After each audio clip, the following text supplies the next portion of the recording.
Hey, if like me you've recently bought a Blackmagic Pocket Cinema Camera and you've now suddenly realised just how much disk space this thing will eat up in a relatively short amount of time, I've got a really good solution for you. It's an external mounted hard drive. I've been looking around and it definitely seems to be the most cost-effective way to get an external hard drive mounted onto the Pocket Cinema Camera. That's not going to cost you the earth.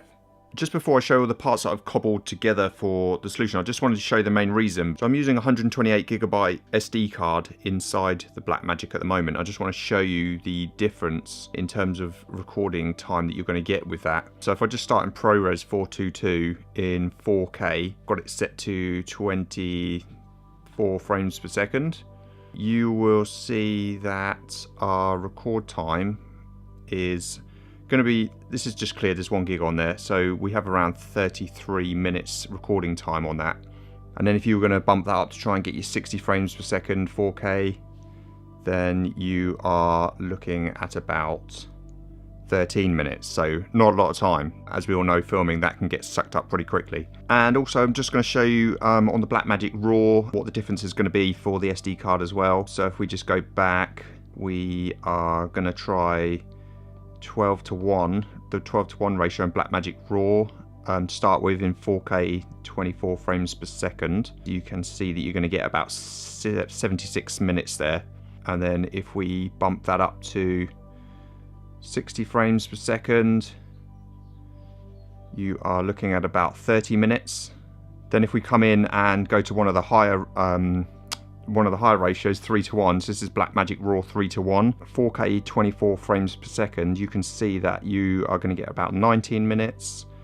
And then if you were to bump that up to the 60 frames per second at the ratio of 3:1, you are looking at about 7 minutes. Not a lot of record time. So this is the reason why you need, ideally if you're on a big filming project or something where you're going to be half a day, full day, you're definitely going to need an external SSD drive. So an alternative solution is going to be to mount an external SSD drive. That's done via the mini USB port on the side of the Blackmagic, which is down here. Now I have my external SSD drive plugged in. I'm just going to show you the difference in time for recording. So we're going to start with ProRes 422, 4K, 24 frames per second. Straight away you can see that we've got around 224 minutes of film time there. I do have a project on this hard drive which I'm not going to erase, so this is 1 terabyte drive with 170 gigs already taken up on there, so you will get a little bit just over this. If we were to bump that up to 60 frames per second 4K, then you are looking at about 89 minutes. And now if we go back and look at the Blackmagic RAW, we start with the 12:1.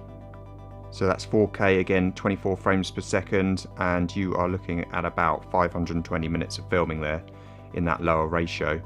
If you bump that ratio up, you are going to be looking at about 131 minutes. So let me show you the solution that I've come up with, which is going to cost you roughly just over £100. It's anywhere between £100 and £125 depending on where you get all the parts from. I will leave a link to all the parts that I've used so that you can have a look. eBay is going to be your best bet for the SSD drive. You can get reconditioned ones on there, like the one that I've picked up, which I'll show you in a second. I picked up for £100, and that's a 1 terabyte SSD drive. So these are the external hard drives that I've gone for. There's the first one is a Samsung. This one is the 850 Pro, 1 terabyte, and this is the one that I've picked up reconditioned off of eBay. Cost me about £100. I've recorded up to the highest ratio in RAW, no problems at all. There is also a slightly cheaper one which is called the Evo, the 850 Evo 1 terabyte. This one's a little bit cheaper. It's not quite as fast, I don't think. Okay, and then from there, what you're going to need to do is look for one of these cables, which is a USB to SSD 2.5 inch connector from a company called Sabrent. This is the end that's going to go into your Blackmagic Pocket Cinema, so you have the normal USB connection there, and then you've got a mini adapter, which is the connection you need for the Blackmagic Pocket Cinema. I'll link to this connection as well. You can get this on Amazon. It costs about £6. And then lastly, there's this little hot shoe adapter, which is from a company called Camkix, which I've got off Amazon again. It's designed to hold a mobile phone on top of your camera or a GoPro. But the SS drives fit perfectly with this spring-loaded catch here. This will sit directly on top of the Blackmagic. Or if you've got a cage adapter, then obviously you can, mount it anywhere that you want on the side or the front or the back of the Blackmagic as well.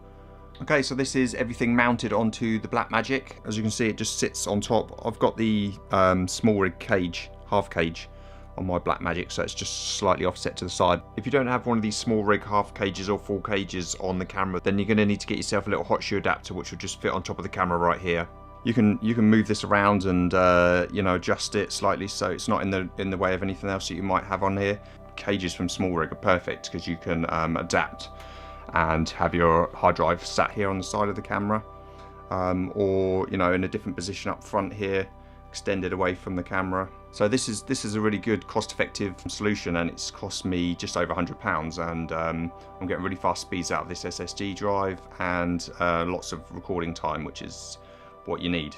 It's quite a beast, and it's interesting to see everyone's rigs and what they've got set up on there, and the best solutions that they've got for having external hard drives. If you've got a different kind of setup for your camera, if you've got any other tips you think people might benefit from, then please feel free to leave them in the comments below.